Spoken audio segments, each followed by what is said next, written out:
Bom dia a todos, cumprimento a todos aqui, desembargadora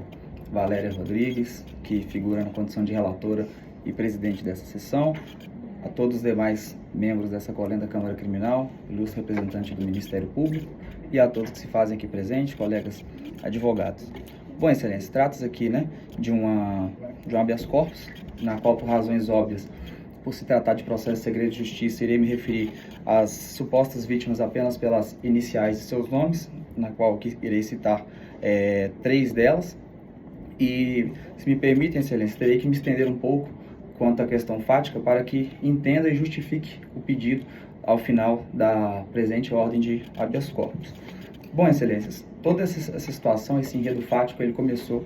quando a mãe de uma das supostas vítimas, que de prenome K e V,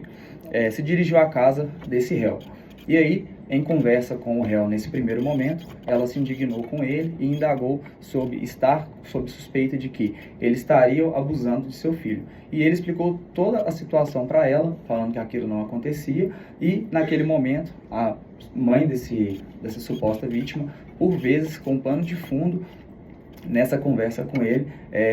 deixou claro ali uma situação chantagiosa, dizendo que queria algo para que ela não levasse esses fatos a conhecimento da autoridade policial.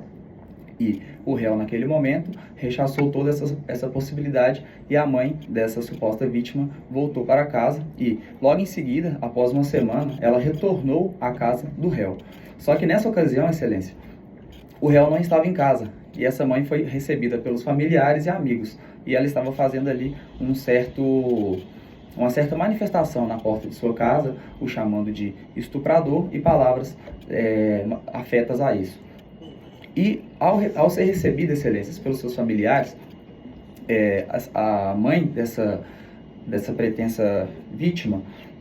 ela foi conduzida à sua casa novamente. E após essa situação, e após o réu tomar conhecimento de que novamente isso teria acontecido, ele se dirigiu à unidade móvel da Polícia Militar e fez um boletim de ocorrência por crime de difamação e calúnia, tendo em vista que naquele momento ali a mãe de uma das supostas vítimas imputou a ele fato definido como crime. Após a mãe, excelência, tomar conhecimento de que o réu teria naquele momento oferecido um boletim de ocorrência em seu desfavor e sabia que o réu tomaria providências acerca desses fatos, 7 dias após, ela foi à delegacia, que trata-se ali de cuidados da criança, e registrou o boletim de ocorrência que noticiou o suposto abuso sexual cometido por esse réu contra o seu filho de prenome K e V. Excelências, após toda essa situação, o membro do Ministério Público, na primeira instância, ele distribuiu 3 processos de produção de prova antecipada, noticiando ali que haveria 3 supostas vítimas, sendo que a primeira a ser ouvida foi o filho dessa mãe, de prenome K e V. No âmbito da produção de prova antecipada, excelências, essa vítima foi ouvida e, em todo o seu depoimento, acompanhado inclusive por essa defesa técnica,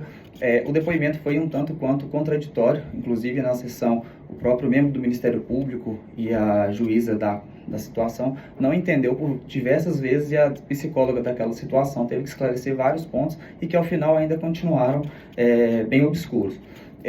Logo em seguida, outras 2 supostas vítimas, novamente friso, essas arroladas pelo Ministério Público, não ouvidas na condição de testemunha, ouvidas na condição de supostas vítimas. Elas deram seu depoimento e aí sim o depoimento dado inicialmente pela vítima KV ficou devidamente claro que essas 2 vítimas ouvidas após a primeira falaram claramente que todas as vezes em que a primeira vítima dormiu na casa do réu, que essas situações aconteciam após culto, que eles iam para lá para jogar videogame, ficar batendo papo, toda essa situação acontecia após culto. Essas outras 2 vítimas ouvidas após a primeira, elas falaram que elas sempre estavam presentes também, e que eles ficavam de fato aí jogando videogame até tarde, e que após toda essa situação, eles iam para um quarto e o réu ia para outro quarto. E toda essa situação narrada na denúncia ali pelo promotor de justiça, ela não aconteceu de fato, porque essas outras 2 vítimas, elas estavam presentes nesse contexto, e que eles falaram de forma bem contundente que isso não aconteceu. Pois bem, superada essa primeira parte, Excelência, é importante destacar que o réu, atualmente ele tem 38 anos e há mais de 20 anos ele trabalha no enfrentamento de combate à violência sexual contra menores de idade. E em todo esse tempo, e aí há mais de 25 anos, ele começou isso ainda quando era menor, não há sequer nenhum registro de que alguma mãe, pai ou até algum outro menor de idade mesmo tenha registro na escola ou algum outro lugar que ele trabalhou de que teria sido abusado ou alguma situação parecida com isso, ao longo de todos esses anos. E após a análise de CAC e FAQ do réu, é possível aferir que não há sequer um boletim de ocorrência em seu desfavor, nada, tem uma vida pretérita imaculada. Então, em razão disso, no primeiro pedido de representação da prisão preventiva feito na época pelo Ministério Público, o juiz daquela situação negou tanto o pedido de busca e mandado de prisão e, posteriormente, novamente o Ministério Público fez novo pedido, a vara de plantão, e ali o juiz da causa deferiu aquela busca e apreensão e o mandado de busca e o mandado de prisão. E nessa ocasião, o réu foi preso e foi apreendido ali seus celulares, notebooks, foram feita extração e não encontrou absolutamente nada. E aqui eu indago, desembargadora Valéria, se tem ali um réu que está sendo noticiado que ele comete abusos há anos, em uma extração de dados em seu telefone, em seus notebooks que foram apreendidos, não teria sequer uma busca na web de algum site, por exemplo, pornográfico ou algo do tipo? Pois nem isso foi encontrado nem em seu telefone e nem no seu notebook. Então, considerando tudo isso que já foi dito até agora, o ponto que a defesa quer pontuar é todo o enredo fático antes da prisão do réu